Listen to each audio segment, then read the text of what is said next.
जय हिंद जय भारत। आप देख रहे हैं अजय भारत मीडिया, जहां हम बनते हैं जनता की आवाज।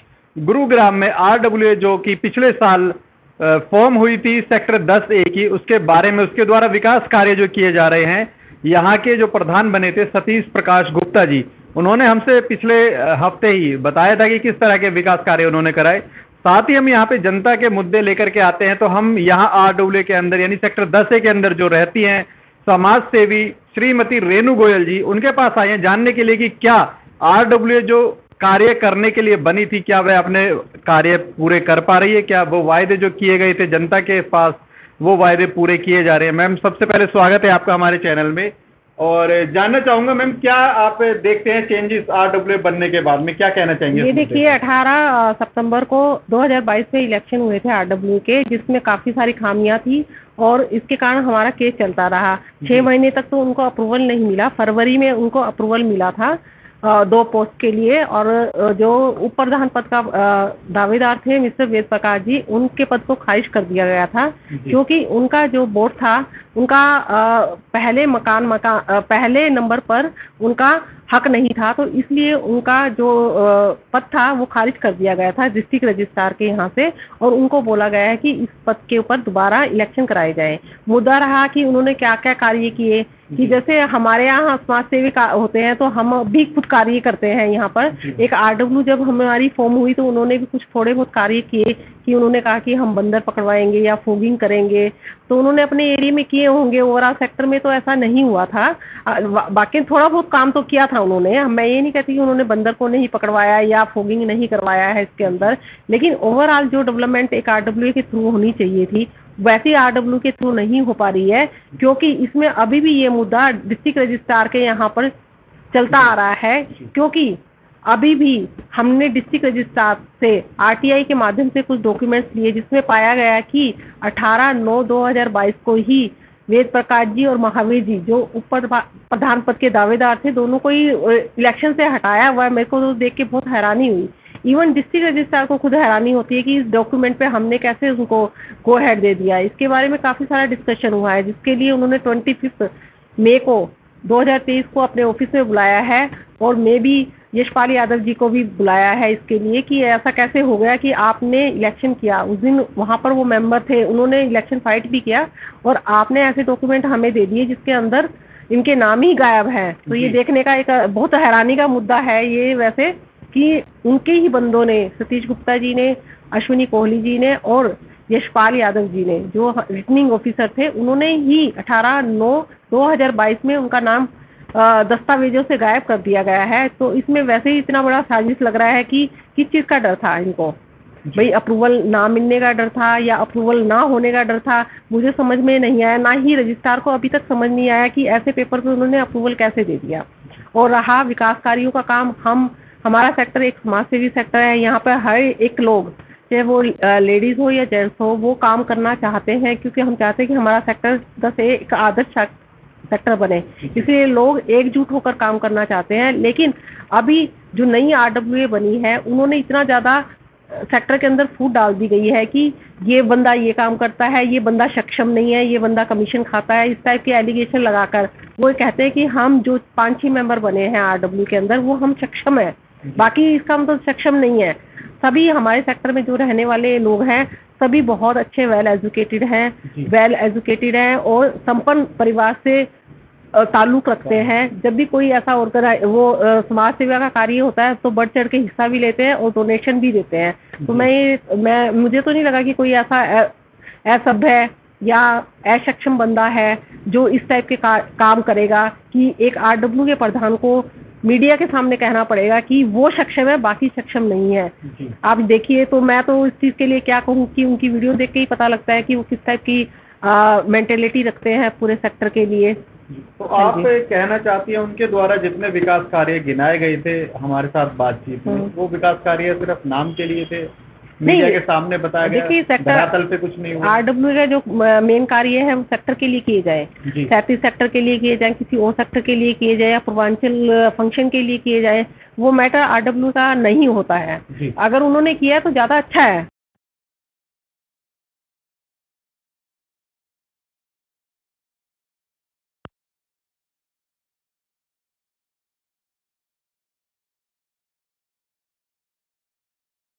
करना चाहते हैं और हम कर भी सकते हैं। तो हमें एकजुट होकर काम करना चाहिए, ना कि हम ये कहें कि हमने बंदर को पकड़वाया या फॉगिंग कराया, या जो मेन जो क्रोनिक प्रॉब्लम आ रही है हम जो भी आरडब्ल्यूए नहीं बनती है तो सेक्टर वासियों की एक आशा रहती है कि जो नई आरडब्ल्यूए बनेगी वो बहुत अच्छा काम करेगी या पहले आरडब्ल्यू से और अच्छा काम करेगी। तो हम तो खुद ही चाहते हैं जो आरडब्ल्यू बनी है या बनेगी तो वो अच्छा काम करें, और जो सेक्टर वासी ताकि आने वाले टाइम में भी उसको दोबारा नॉमिनेशन या नॉमिनेट करने के लिए अपने आप ही आगे आए कि इस आरडब्ल्यू ने बहुत अच्छा काम किया है। मैम, जैसे कि हमें मालूम है कि आपने भी फाइट किया था प्रधान पद के लिए, तो आप यदि आरडब्ल्यू अध्यक्ष होती तो आप क्या करवाती अपने सेक्टर के लिए? ये देखिए कि अगर मैं प्रधान बनती तो आजकल एक हमारा क्या है कि हम समय के साथ अपने आप को चेंज करें या ना कि हम पुरानी पद्धति के साथ चलें। अगर मैं प्रधान बनती तो हम क्या करते कि हम कंप्लेनर कभी भी ना होते, कंप्लेनर के साथ सोल्यूशन भी देते उस चीज़ का और उसको इम्प्लीमेंट भी कराते। इसमें क्या कहते हैं हम कि लेडीज़ भाग दौड़ नहीं कर सकती, लेकिन आज की डेट में लेडीज़ सबसे ज़्यादा जेंट्स से भी ज़्यादा भाग दौड़ कर सकती है कि मैं तो अपने आप खुद सेल्फ ड्राइव हूँ या किसी के पास जाके बात करनी है तो हम इजली कर सकते हैं। हाँ जी, ऐसे कौन से मुद्दे हैं जिनको आप करते सेक्टर में प्रधान बनने के बाद और जो इन्होंने नहीं किए अभी जो प्रधान? ये देखिए कि हमारे यहाँ पे क्रोनिक प्रॉब्लम है, आपने सीवर की हो गई, स्पीड ब्रेकर की हो गई या पोल्यूशन की हो गई। जो एनवायरनमेंट में पोल्यूशन है, अनवांटेड व्हीकल्स हमारे यहाँ पे बहुत ज़्यादा आते हैं और हमारे यहाँ से अनवांटेड पीपल्स का आना जाना सुबह के टाइम इतना ज़्यादा है कि हमारे सेक्टर के अंदर चोरी होना या चैन स्नैचिंग होना, इस टाइप की प्रॉब्लम बहुत ज़्यादा बढ़ती जा रही है और दिन पे दिन बढ़ती जा रही है, ऐसा नहीं कि ये घटती जा रही है। इस बारे में जब हमने सतीश जी से बात की थी तो उन्होंने बताया था कि उन्होंने पुलिस की गश्त जो है राइटर के द्वारा बढ़वाई है, तो आप क्या कहना? ये देखिए कि पुलिस के अगर आप सेक्टर में घूम लीजिए तो कहाँ कहाँ पे पुलिस बढ़वाई गई है। हमें तो नहीं लगता कि पुलिस को ज़्यादा बढ़ाया गया है। मार्केट में एक दो पुलिस बैठती हैं, वो किस टाइम में बैठती हैं? जब बिल्कुल पीक टाइम नहीं होता, बिल्कुल सुनसान सा एरिया होता तब बैठते हैं। जब शाम का टाइम पीक टाइम होता है, जब लोग आपस में भागते हैं स्नैचिंग वगैरह करके या सुबह अनवांटेड लोग घूमते हैं, उस टाइम पुलिस कहाँ जाती है? मुझे तो कभी नज़र नहीं आती पुलिस उस चीज़ के लिए। मैं एक सवाल और करना चाहूँगा, माफ़ी चाहूँगा कि मैं जानना चाहूँगा कि आप स्नैचिंग की बार बार बात कर रहे हैं कि आपको क्या लगता है पिछले 10 महीने में या 6 महीने में कितनी चेन स्नैचिंग हो चुकी है सेक्टर 10 में? नहीं, मैं इतनी आगे नहीं जाती। मैं अभी पीछे 2-3 महीने में 5 से 7-8 चेन स्नैचिंग हो गई और 4-5 गाड़ियाँ भी चोरी हुई है रिसेंटली। हाँ, सेक्टर से बड़ी बड़ी गाड़ियाँ रिसेंटली चोरी हुई है रात को, जिसको ये हमारे यहाँ पे पुलिस वाले भी होते हैं जो कि बार बार आते जाते रहते हैं पुलिस वाले, उसके बावजूद भी इतनी सारी चोरी हुई है। जो हुआ है, जो क्राइम हुआ है, इसमें आरडब्ल्यू का फेलियर है या पुलिस का फेलियर है? देखिए इसमें मैं ये नहीं कहती कि आरडब्ल्यू का फेलियर है या पुलिस का, सिस्टम का फेलियर है। जब हमारा एक सेक्टर इतना अच्छा सेक्टर है तो आरडब्ल्यू के द्वारा एक नियम बनाना चाहिए कि चारों तरफ से कितनी भी व्हीकल आ सकते हैं, जा सकते हैं। ये पहले भी मुद्दा उठा हुआ था कि जितने भी लोग सेक्टर के हैं उनके पास एक आइडेंटिटी कार्ड होना चाहिए कि ये सेक्टर से ही बिलोंग करते हैं और गाड़ियों के सारे वो होने चाहिए, और जो वाशरमैन है, चौकीदार है, इस टाइप के जितने भी बंदे हम रखते हैं वो पुलिस के द्वारा ही कंट्रोल होने चाहिए। उनका सारा रिकॉर्ड होना चाहिए पुलिस के अंदर। हमारे यहाँ पे इतने सारे नेपालीज काम करते हैं, बांग्लादेशी काम करते हैं, सुबह सुबह गाड़ियाँ वॉश करते हैं और चौकीदारी करते हैं, जिसका रिकॉर्ड पुलिस के अंदर नहीं है। ये पहले आज से 5 साल पहले भी ये मुद्दा उठा था कि लोगों का जो आते जाते हैं सेक्टर के जो मेन गेट हैं, हम चाहे वो दिन को कुछ पर्टिकुलर टाइम के लिए खोलें या वहाँ पर सिक्योरिटी गार्ड बिठाए, हम कंट्रीब्यूशन बेस पे भी कर सकते हैं। इस चीज़ के लिए हमारी आरडब्ल्यू को इन चीज़ों के लिए इनिशिएटिव लेना चाहिए। बहुत बहुत धन्यवाद मैम आपका बात करने के लिए। तो देखा आपने रेणु गोयल जी ने जो पॉइंट्स बताए हैं जो अभी आरडब्ल्यूए के लिए, उसमें क्या करना चाहिए और क्या होना चाहिए। साथ ही मैं माफ़ी चाहूँगा, मेरा एक सवाल और ये है कि जो मेंबरशिप ड्राइव की गई है, मेंबरशिप ड्राइव में उन्होंने बोला है कि काफ़ी सारे लोग नए भी जोड़े गए हैं, तो क्या आप सहमत हैं उनकी बात? अब पिछले साल का अगर हम देखते हैं, जब इलेक्शन हुए थे 2022 में, तो 958 मेंबर्स थे टोटल। हमारे यहाँ टोटल 2000 से ऊपर मकान है जो मैक्सिमम लोग मेंबर बनना चाहते हैं और एक्टिवली मेंबर बनना चाहते हैं और रेगुलर मेंबर बनना चाहते हैं। लेकिन अभी क्या हुआ है कि 2 साल में इलेक्शन होने के लिए ये अभी रिन्यू करवा लेते हैं मेंबर्स आधे से ज़्यादा, और ये हमेशा 1000 से नीचे रखना चाहते हैं उस मेंबर को, ताकि कोलिजियम से इलेक्शन ना हो। अभी जो मेंबर बनाए गए हैं, अभी हमने वीडियो देखा, उसमें कहते हैं हमने 650 मेंबर बनाए, जिसमें से 200 मेंबर्स के आसपास का नाम चेंज किया गया। जो पहले वाली लिस्ट में नाम कुछ और था, अभी उस मकान नंबर पे लिस्ट नाम कुछ और है। और जो कि ज़्यादा बनने चाहिए थे मेंबर के 958, अगर पिछले साल बने तो इस साल ज़्यादा बनने चाहिए थे, क्योंकि मकान भी काफ़ी बड़े हैं सेक्टर के अंदर। तो इसमें अवेयरनेस कम रही लोगों के अंदर, क्योंकि जहाँ तक मैसेज पहुँचना चाहिए था लोगों के अंदर नहीं पहुँचा है। कुछ ना कुछ लोग ऑब्जेक्शन कर रहे हैं कि मेंबरशिप फीस जो है वो चेक के द्वारा एज पर रूल चेक के द्वारा लेनी चाहिए थी, लेकिन वो कैश ले रहे हैं। लेकिन उन्होंने मेंबरशिप ज़्यादा बढ़ा दी है।